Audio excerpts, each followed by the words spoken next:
Welcome to SAGU SportsFEED, your news source for Lions athletics, Sooner Athletic Conference sports, and NAIA headlines. I'm Tim Roberts. And I'm Adam Ferguson. A huge congratulations to men's cross-country runner Zachary Hammond on winning the NCCAA National Championship.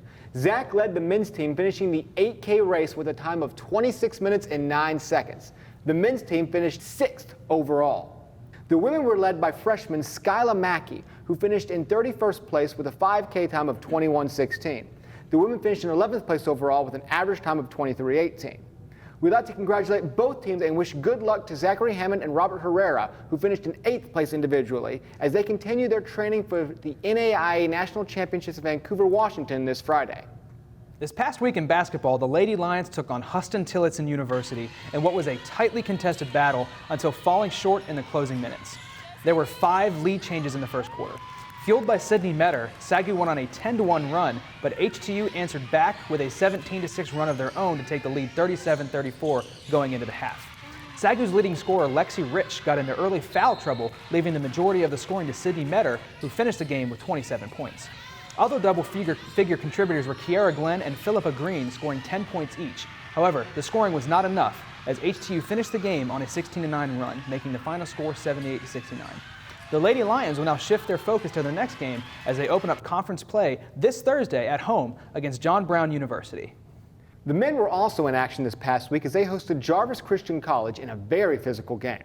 Despite the physicality, they were able to come out with an 87-67 win. The Lions were led by sophomore Nick Mason, who was a matchup nightmare all night for JCC. He finished the game with a 28-point double-double. Also with a double-double was senior Darian Davis, who had 10 points and 11 rebounds. SAGU as a whole shot 52% from the field with 4 players in double figures, compared to JCC's 34%.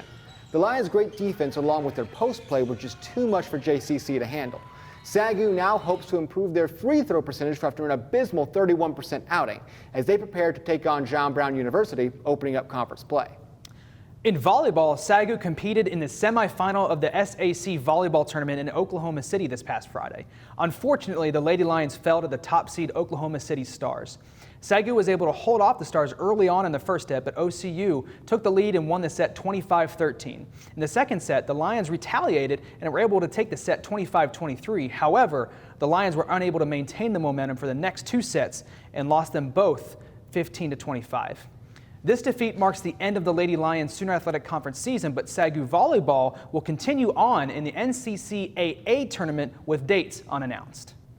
Saturday morning, the Lions football team took on 16th ranked Ottawa, Arizona University in SAGU's Senior Day. What started off as a close match with the score being 9-7 at halftime ended in a Lions loss with a final score of 33-14.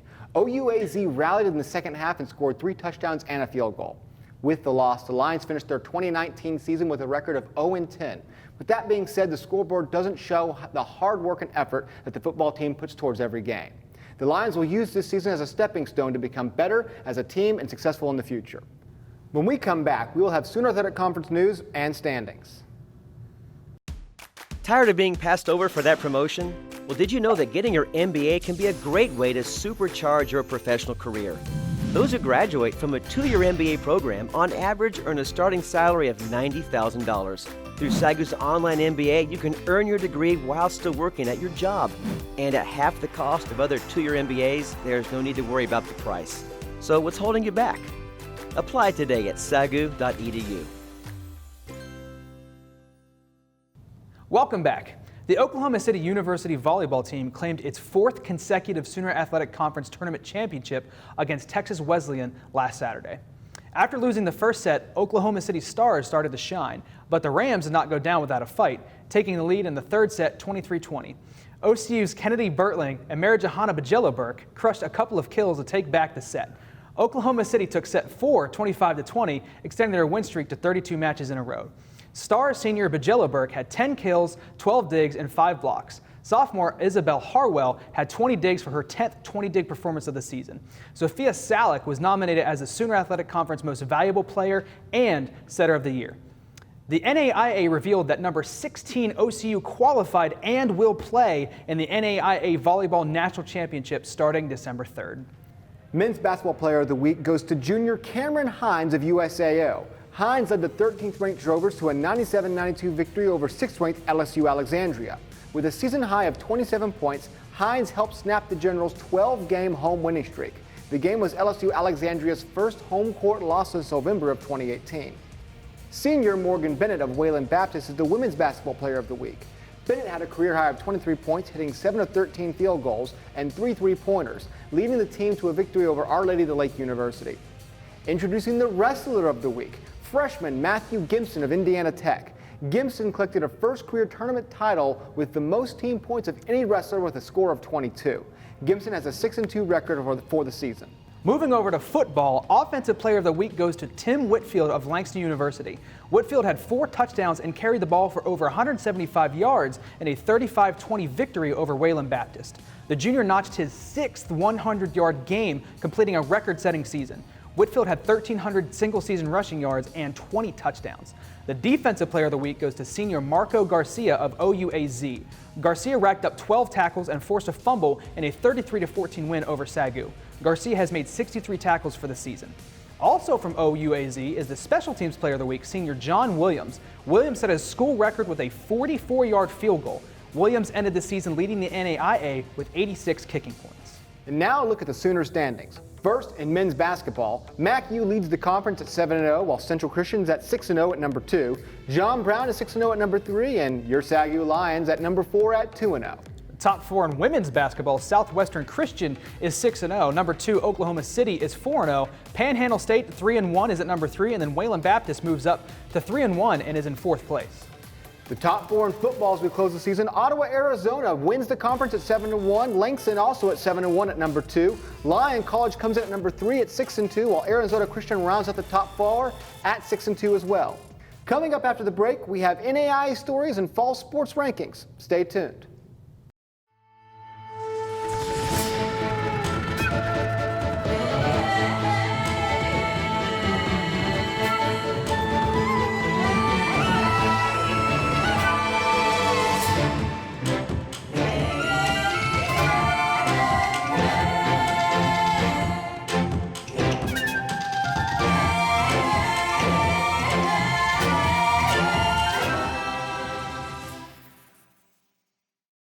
Welcome back. This week, the NAIA just revealed the pairings for the 2019 Women's Soccer National Championship. It will begin on November 22nd and run through the 23rd. This year's opening round field includes 26 qualifiers, 19 at-large selections, and 1 host berth. The finalists include Cumberland's Friends, IU East, Middle Georgia State, Oregon Tech, Southern Oregon, and Southwest out of New Mexico. Next month, the NAIA opening round winners for men's soccer will join Westmont and Irvine for the National Championship final site play. The 16-team single elimination event begins December 7th. The number 1 seed Central Methodist is making its second NAIA men's soccer postseason appearance. The Cougars of Columbia, Missouri are the number 2 seed going into the national championship. The Cougars proved this season to be a strong team, posting 13 shutouts with a perfect 20-0 record. 6 of the 46 are making their first NAIA men's soccer national championship opening round appearance. Eastern Oregon, William Penn, Cumberland's, LSU Shreveport, Dalton State, and St. Thomas. Let's go to NAIA rankings. In 2019, the football coaches top 10 poll for this past week. Morningside coming in at number 1 at 10-0, Marion at 9-0 at number 2, Kansas Wesleyan 11-0 at number 3, and Grandview in Iowa 11-0 coming in at number 4. Meanwhile, over on the pitch with men's soccer, the top 10 shapes out with Central Methodist at number 1, Columbia, Missouri at number 2, Mobile, Alabama at number 3, and Westmont rounding out the top 4. From soccer to volleyball, a new number 1 team, Park in Missouri, jumped 5 spots to number 1 at 28-3. Northwestern comes in at number 2 at 28-1. Indiana Wesleyan at 34-1, and then rounding out the top 4, Missouri Baptist at 31-4. Now let's head over to Tim with this week's SAGU Sports Commentary. Sometimes you've got to go to bat for a rival. Today, I'm stepping up to the plate for the Oklahoma City Stars, the 2019 Sooner Athletic Conference volleyball champs. The Stars just capped off a masterful 33-1 season. They've won 32 straight. Since the afternoon of August 16th, they've only dropped 8 total sets. Our Lady Lions took 2 of those, by the way. So where is this absolute juggernaut ranked going into the NAIA tournament? 16th. I'm not kidding you. They've got the second best record in the nation, and yet they are sitting directly behind 3 teams that have combined 25 losses on the year. So what, did the Stars just schedule high school teams all season? Nope. In fact, they started this campaign off by beating number 4 ranked Missouri Baptist. And in Sooner play, they went 8-0 against Texas Wesleyan, John Brown, and SAGU, 3 undeniable top-tier contenders. Well, undeniable to us at least. None of those teams were ever close to ranked this season. So while teams ahead of OKC accumulated 4, 5, even 10 losses, they got propped up by the circular reasoning of good polling. Win or lose, those preseason polls keep you going based upon, well, sheer guesswork. This positioning has real implications for the Stars when the tourney gets going on December 3rd. They won't receive the favorable bracket placement they absolutely deserve. But at the very least, the pollsters won't be able to style point whatever they do up in Sioux City, Iowa. Push that win streak to 39, and you're number 1 no matter what the polls say. And now, let's head over to Chalk Talk with Maddie.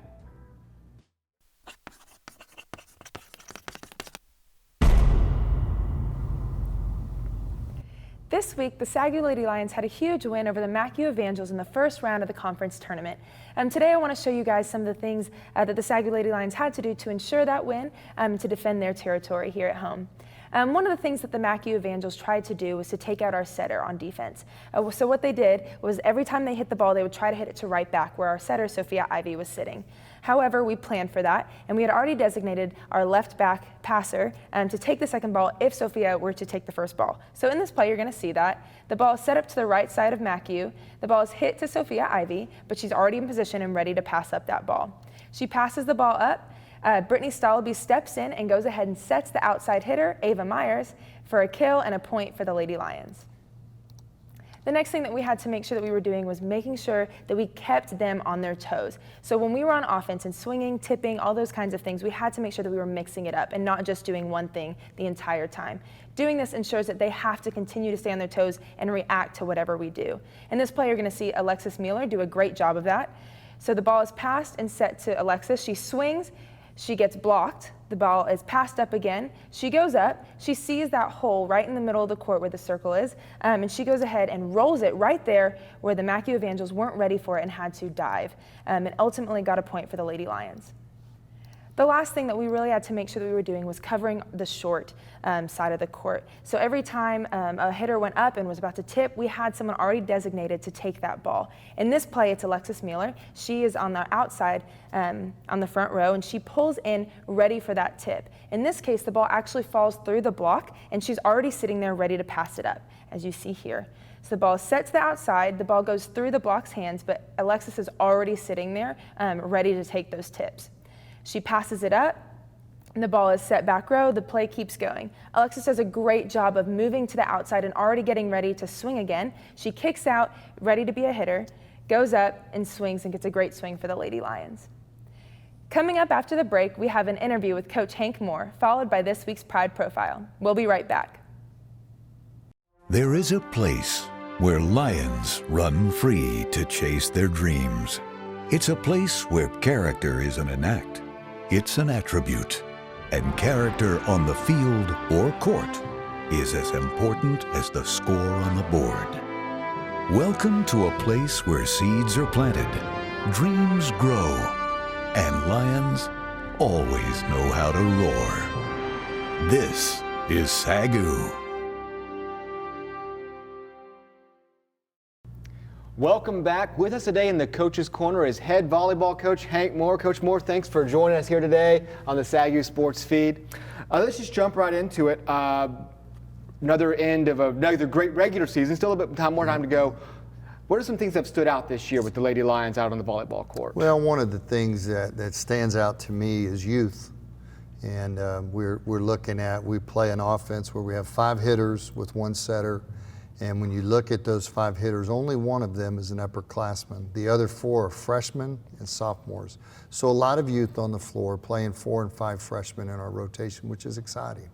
Now, there was a thriller here at the Schaefer Center a week ago with the big opening round game in the Sooner Athletic Conference tournament against MACU. You guys took a 2-0 lead and forced into 5. Talk about how that kind of adversity you guys can channel that and learn from that, especially as you still have more games to play this season. Absolutely. When we were even in timeouts in sets 3, I told the girls, I said, this is great for us. We need this adversity. we need to grow from it. And the only way you grow sometimes is going through hard times and adversity. The girls handled that really well. And even when you lost set 3, the girls seemed to have the right mental mindset, and the attitudes were good. Set 4, even going into set 5, I really felt like our girls were ready to win that match, and that we had grown in that. And the idea is to grow every day. And so I felt like that was a great opportunity for us to grow. Now, as you guys went to the next round, you went up against Oklahoma City University, the Lady Stars up there, an absolute juggernaut of a team. As I mentioned a little bit ago on the opinion piece, though, you guys took 2 of the 7 sets that they've lost over the last 3 months, really. What steps do you guys have to take to finally close the gap and beat the Stars going into the next year? The Oklahoma City, number one, that's one of the best teams they have ever had, and they were fairly they were very driven by older players, and now their setter is a sophomore, so she's a young player that did see a lot of playing time last year. But when you look at a team like Oklahoma City, they're very mature. They're very strong at every position. They have no weak spots that you can just attack. And also their new coach, Kristen Covington, came in and brought a whole new mindset, a great team spirit about her. And OCU is just a great program. And it's one that we look at and measure and say, how do we get to that level? And I think we're a player or 2 away. Now, you talk about being a player or 2 away. Unfortunately, it's college, so you're always going to have a little bit of attrition every single year. Losing, obviously, Maddie Hartline as well as Sophia Ivy. What really do you think are the next leaders on this team? Who's stepping up to take that senior role? If you look at our team over the last month and a half, there's a young lady on the floor that has really, really shown and done a great job, and that's Nikki Almaguer. In the conference tournament, Nikki made all conference tournament, and she had 22 digs against the Stars. One night at John Brown University, Nikki had 26 digs and only playing 3 rotations, and then she earned the libero jersey. But I think Nikki Almaguer is a great girl to watch. Alexis Mealer, Alexis as a sophomore, was the #1 outside hitter in our conference statistically, if you look at her hitting percentage. And she's just a sophomore, and so I think Alexis is going to step into that role as a leader. And also Jancy Akers. Jancy's a great middle blocker. We call her middle blocker because she's not a middle hitter for us yet. I think she will be, but those 3 kids, I look next year and I'm looking at them, that's our leadership, those 3 girls. Now, as you were saying, though, the season's not over for you guys yet. Where are you guys going next? What's the game plan for over the next couple of weeks and months? Next for us is we qualified for the NCCAA National Tournament. One of the great things with that is because they came up with a new power ranking system, we were ranked 1 all year until the last 2 weeks, then we dropped to number 2. But in the power rankings of the teams that are eligible to play in the NCCAA tournament, we were the highest ranking power. So we didn't have to play a regional tournament. So we get into the national tournament. And that's going to be in Lookout Point, Missouri at College of the Ozarks. And what lessons are you taking from what you've done so far in the season? What areas do you guys need to improve upon to go get that banner up there? I think what we are going to need to do is continue to do the same things that we're doing. I think we have to play with a lot more emotion.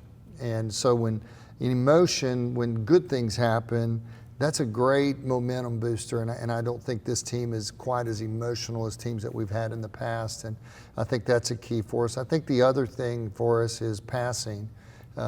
Teams that pass well can run offense, and we've got a great setter, we've got great hitters around her, but we got to get her the ball in the flow of our offense, and that goes down to passing. First skill you learn in volleyball is how to pass a ball. I on a beach somewhere, I tried one time and just could not get it in the right direction. I blame the wind, though. There you go. Coach, congrats on yet another great season. You guys really are the staple of a great sports program here at SAGU. Good luck up at the NCCAA Nationals. Thank you for joining us. Thank you. Enjoy it very much. Now, here is Caleb Garrison with this week's Pride Profile. Nicholas Mason had humble beginnings before becoming one of SAGU's top scorers. I've been playing basketball since I was in 5th grade. Straight out of high school, I didn't have any basketball offers, so I just went to school as a regular student. I was 5'10", coming out of high school, so like I wasn't anything impressive, and I was very skinny.